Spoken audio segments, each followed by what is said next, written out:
ছবি দেখাবো খড়গপুরের দিলীপ ঘোষ, সেখানে নন্দিনী মন্দিরে পুজো দিয়ে তারপর বাইক মিছিলে বের হন এবং প্রচুর সংখ্যক কর্মী সমর্থক তারা ছিলেন সেই মিছিলে। কি কর্মসূচি রয়েছে আজ দিনভর দিলীপ ঘোষের, আসুন জানবো। আমাদের প্রতিনিধি পারাদীপ রয়েছেন সঙ্গে। পারাদীপ, তোমরা একটু জানো যে আজ রাজ্য জুড়ে রামনবমী উদযাপন করছেন বিজেপির কর্মী সমর্থকরা। তারই অংশ হিসেবে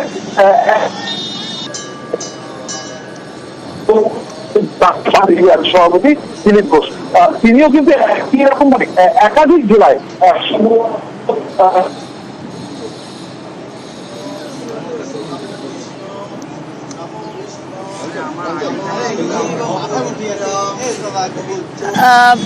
একেবারে ভয়েস ব্রেক করছে পারাদীপ তোমার, আমরা শুনে নি বক্তব্য আগে। ভারতবর্ষে রাম রাজত্ব প্রতিষ্ঠা হচ্ছে। 2047-এর মধ্যে ভারত বিশ্বগুরু হবে, উন্নত দেশ হবে, আর রামের আদর্শকে নিয়ে যাবে। তাই প্রতিনিয়ত রাম নবমীতে দেখুন উৎসবের সংখ্যা বাড়ছে, পরিমাণ বাড়ছে, নতুন করে উৎসাহ বাড়ছে। পুলিশের কাজটা বাধা দেওয়া নয়, উৎসব সুচারুরূপে হয় তার জন্য সহযোগিতা করা। তারা যদি উল্টো করে, ব্যাপারটা উল্টো হবে। নন্দীগ্রামের ছবি আপনাদেরকে দেখাবো, সেখানে রামনবমীর দিন ভিত্তিপ্রস্তর রাম মন্দিরের স্থাপন, সেই ছবি আপনাদের দেখাচ্ছি। সোনাচূড়ায় ভূমি পুজোয় শুভেন্দু অধিকারী বাইক মিছিল করে সোনাচূড়ায় শুভেন্দু। ছবি দেখছেন আপনারা নন্দীগ্রামের সোনাচূড়ার, যেখানে রাম মন্দিরের ভিত্তিপ্রস্তর স্থাপন। কথা বলবো, প্রতিনিধি সুজিত ভৌমিক রয়েছেন সঙ্গে। সুজিত,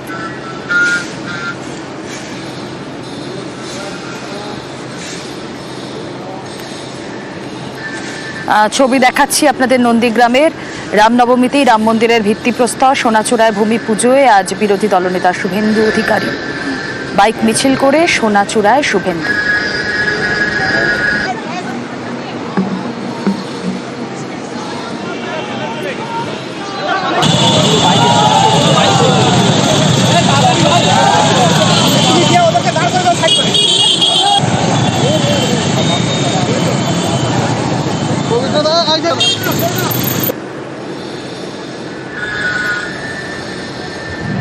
বাইক মিছিলের সঙ্গে রয়েছেন প্রচুর কর্মী সমর্থক। বিশ্ব হিন্দু পরিষদ, বজরং দলের তরফ থেকে আয়োজিত এই রামনবমীর মিছিল, যেখানে সোনাচূড়ায় আজ মূল আকর্ষণ হচ্ছে রাম মন্দিরের ভিত্তিপ্রস্তর। এক টুকরো অযোধ্যা যেন ফুটে উঠেছে এই নন্দীগ্রামে। কথা বলবো, আমাদের প্রতিনিধি সুজিত ভৌমিক রয়েছেন সঙ্গে। সুজিত, যেমন নিজের বিধানসভা কেন্দ্র নন্দীগ্রাম এবং সেই নন্দীগ্রামের বিজেপি বিধায়ক শুভেন্দু অধিকারী ঘোষণা করেছিলেন আজকে সোনাচূড়ায় প্রস্তাবিত রাম মন্দিরের তিনি শিলান্যাস করবেন এবং সেই শিলান্যাস কর্মসূচি শেষ করে এখন তিনি নন্দীগ্রাম বাজারে, যেটা জানকী মন্দির প্রাচীন রয়েছে, সেখানে রাম মন্দির উপলক্ষে আয়োজিত অনুষ্ঠানে তিনি যোগ দিলেন। এবং এই যে কর্মসূচি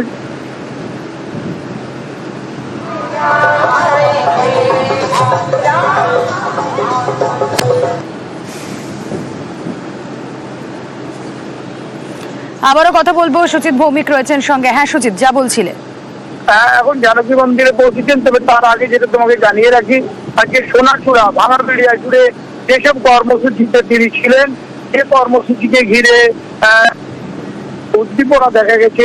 সেখানে প্রস্তাবিত রাম মন্দির বলা যায় এক টুকরো অযোধ্যাকে তুলে আনতে চাইছেন। তিনি দাবি করছেন যে এখানেই অযোধ্যার আদলে ছোট্ট আকারে 4 বিঘা জায়গার উপর রাম মন্দির হবে, সে তারই শিলান্যাস ছিল। সেখানেই প্রয়াত দেবব্রত মাইতির সহধর্মিণীকে দিয়ে বলা যায় শিলান্যাস করান, তারপরে হোমযজ্ঞ হয় এবং সাধু সন্তদের নিয়ে এসে জড়ো করেন। যেমন নিজের এলাকার অর্থাৎ নিজের বিধানসভা এলাকার মানুষজনকে, মূলত বিজেপি কর্মী সমর্থকদেরই বেশি করে সামনে থেকে দেখা যাচ্ছে, তারা থাকলেন এবং সেখানেই তিনি নানা বিষয় ঘোষণা করলেন। দ্রুততার সঙ্গে এই মন্দির করার কাজ শেষ হবে একথাও জানিয়ে দিচ্ছেন। আজকে তিনি তার কর্মসূচি নিজের জেলা অর্থাৎ পূর্ব মেদিনীপুরের নন্দীগ্রাম 2টো এবং মেছেদা 1টি রয়েছে এবং কলকাতায় 2টি, সন্ধ্যের পর থেকে 2টি তার কর্মসূচি রয়েছে। এসব কথাও বললেন। এক কথায় রাম নবমী উপলক্ষে এবং রাম মন্দিরের প্রস্তাবিত যে শিলান্যাস মন্দিরের, সেই উপলক্ষে রীতিমতো বলা যায় নন্দীগ্রাম জুড়েই সাজো রব।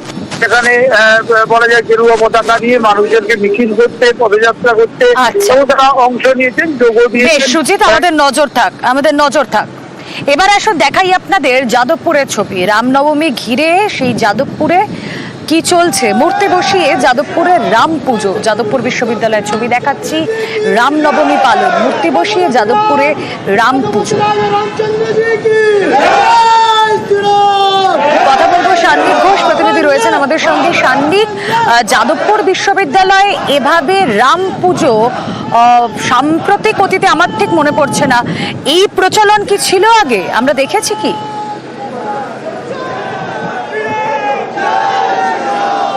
একেবারেই নয় রুমেলা, একেবারে নজিরবিহীন ঘটনাই বলতে পারো যাদবপুর বিশ্ববিদ্যালয়ের মধ্যে।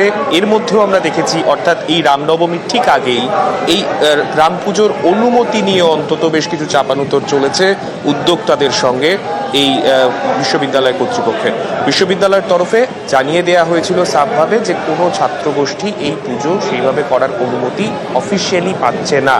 তারপরে কি হবে সেই নিয়ে আমরা দেখেছিলাম এবিভিপির তরফেও গতকাল সাংবাদিক সম্মেলন করা হয়েছিল, কিন্তু আজকে যাদবপুর বিশ্ববিদ্যালয়ের সাধারণ ছাত্রছাত্রীরা এই পুজো করছে, এই ব্যানারেই কিন্তু আজকে সেই পুজো ইতিমধ্যেই সংগঠিত হলো। আমরা সেই ছবি দেখতে পাচ্ছি। পুজো আজকে সকাল থেকেই যারা এই বিশ্ববিদ্যালয়ের বেশ কিছু ছাত্রছাত্রী তারা আজকে থেকে এখানে 3 নম্বর গেট যাদবপুর বিশ্ববিদ্যালয়ের তার সামনে এই পুজো করছেন। ভেতরেই অর্থাৎ ক্যাম্পাসের ভেতরে টেকনোলজি বিল্ডিং, সেখানে এই পুজো চলছে। একদিকে যখন এই পুজো চলছে, অবশ্যই আজকে নিরাপত্তার দিকেও আলাদাভাবে নজর দেওয়া হয়েছে। বিশ্ববিদ্যালয়ের গেটগুলোতে সিকিউরিটির দিকেও কিন্তু আলাদাভাবে বিশ্ববিদ্যালয় কর্তৃপক্ষ নজর দিয়েছে। সেখানেও যথেষ্ট কড়াকড়ি রয়েছে। নিরাপত্তা রক্ষীরা বাইরে থেকে কেউ যাতে এখানে ঢুকতে না পারে, কোনো রকম যাতে অশান্তি না হয়, সেই বিষয়টাকেও কিন্তু তারা সুনিশ্চিত করছেন। রুমেলা, বেশ।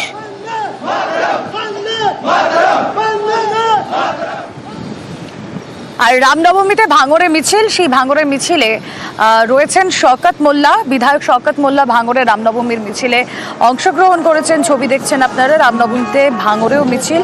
রামনবমীর মিছিলে রয়েছেন শওকত মোল্লা, তৃণমূল বিধায়ক। কল্যাণ প্রতিনিধি রয়েছেন আমাদের সঙ্গে। কল্যাণ, এবারে কিন্তু ভিন্ন ছবি দেখা গেল এই বোদরা তথা ক্যানিং পূর্ব সব এই যে বিস্তীর্ণ এলাকা রয়েছে, শওকত মোল্লা যে সমস্ত এলাকায় দায়িত্বে রয়েছে, এই সমস্ত এলাকায় কিন্তু এর আগে এমন কোনো ছবি কিন্তু দেখা যায়নি। তবে এবার একেবারে ভিন্ন ছবি, যেখানে দেখা গেল শওকত মোল্লা নিজে রামনবমীর মিছিলে হাঁটছে, তারই পাশাপাশি রামনবমীর যে ভোগ রান্না হচ্ছে সেই ভোগ রান্নার কাজেও কিন্তু শওকত মোল্লা হাত লাগাচ্ছে, এমনই ছবি কিন্তু দেখা গেছে।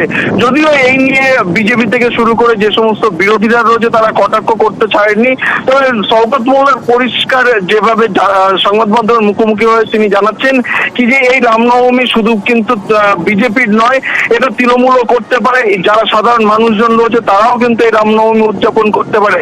এলাকার যে সমস্ত তপশিলি থেকে শুরু করে যে সমস্ত মানুষজন রয়েছে, সাধারণ মানুষজন, তাদের কথা মাথায় রেখেই কিন্তু তিনি এই রামনবমীর মিছিলে হাঁটেন এবং সম্প্রীতির বার্তা দিতেই কিন্তু তিনি মিছিলে হাঁটেন বলে জানান শওকত মোল্লা। বেশ। আজকে আমরা এই উৎসবে সামিল হয়েছি এবং আমি মুসলিম, আমার কাছে মুসলিম ধর্ম পবিত্র, যে হিন্দু আছে, হিন্দু ভাই আছে, তার হিন্দু ধর্ম তার কাছে পবিত্র, কিন্তু আমাদের একে অপরের পাশে দাঁড়ানো এটাই আমাদের কর্তব্য। আমরা বদ্ধ পরিবার রাজনীতির ঊর্ধ্বে উঠে আমরা এই কাজটা মানুষের পাশে আমরা থাকতে চাই। বিষ্ণুপুরের ছবি দেখাবো। বিজেপি সাংসদ সৌমিত্র খা, তার রামনবমীতে লাঠি খেলা, সেই ছবি আপনাদেরকে দেখাচ্ছি। জেলা জুড়ে পালিত হচ্ছে রামনবমী। কিছুক্ষণ আগেও আপনাদেরকে দেখাচ্ছিলাম, শোভাযাত্রা চলছিল। সৌমিত্র খা, তার লাঠি খেলার ছবি। বিষ্ণুপুরে বিজেপি সাংসদের লাঠি খেলা।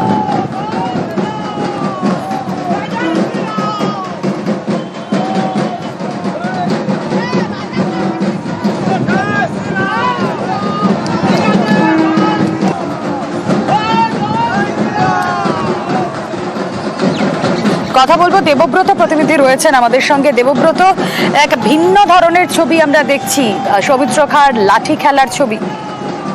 একদমই, দেখো বিষ্ণুপুরে বিজেপি সাংসদ সৌমিত্র খা আজ বিষ্ণুপুরে যে রামনবমীর শোভাযাত্রা বেরোয় বিষ্ণুপুর স্টেশন সংলগ্ন এলাকা থেকে, সেখানেই তিনি পা মিলিয়েছিলেন, কারণ হাজারো ভক্তের সঙ্গে তিনি পা মিলিয়েছিলেন। তারপরেই তাকে দেখা যায় এক ভক্তের হাত থেকে তিনি লাঠি নিয়ে রাস্তায় লাঠি খেলা থাকেন।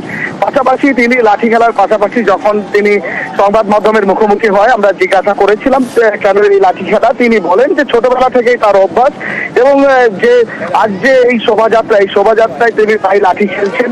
একদিকে যেমন কোর্ট রায় দিয়েছে কোনো অস্ত্র মিছিলে ব্যবহার করা যাবে না, তাই তিনি কিন্তু প্রতীকী হিসাবে লাঠি খেলায় অংশগ্রহণ করেছিলেন এই রামনবমীতে। পাশাপাশি যে ভক্তরা রয়েছে তাদের ছোলা গুড় সমস্ত কিছু খাইয়ে রামনবমীর এই শোভাযাত্রায় কিন্তু পা মিলিয়েছেন বিষ্ণুপুরের বিজেপি সাংসদ সৌমিত্র খা। বেশ, বিশ্ব হিন্দু পরিষদ করেন, বিষ্ণুপুরের বিশ্ব হিন্দু পরিষদ এনারা করেন। আমরাও একজন সাধারণ সনাতনী ধর্ম হিসাবে আমরা নিজেও একজন মিছিলে থাকি। লাঠি খেলা আমার এটা ছোট থেকে অভ্যাস ছিলাম, রামকৃষ্ণ মিশনে পড়েছি, সেই কারণে লাঠি খেলা শিখতাম। কিন্তু তখন জানতাম না সংঘ পরিবার এটা করে। এখন সংঘ পরিবারের ভক্তি থেকে আমিও সেটা শুরু করেছি। গোদা হচ্ছে সনাতনী ধর্মের এবং শ্রী হনুমানজির একটা মানে শক্তির প্রতীক। সেই শক্তির, সনাতনী ধর্মের শক্তির প্রতীক নিয়ে সবাই থাকতে পারে।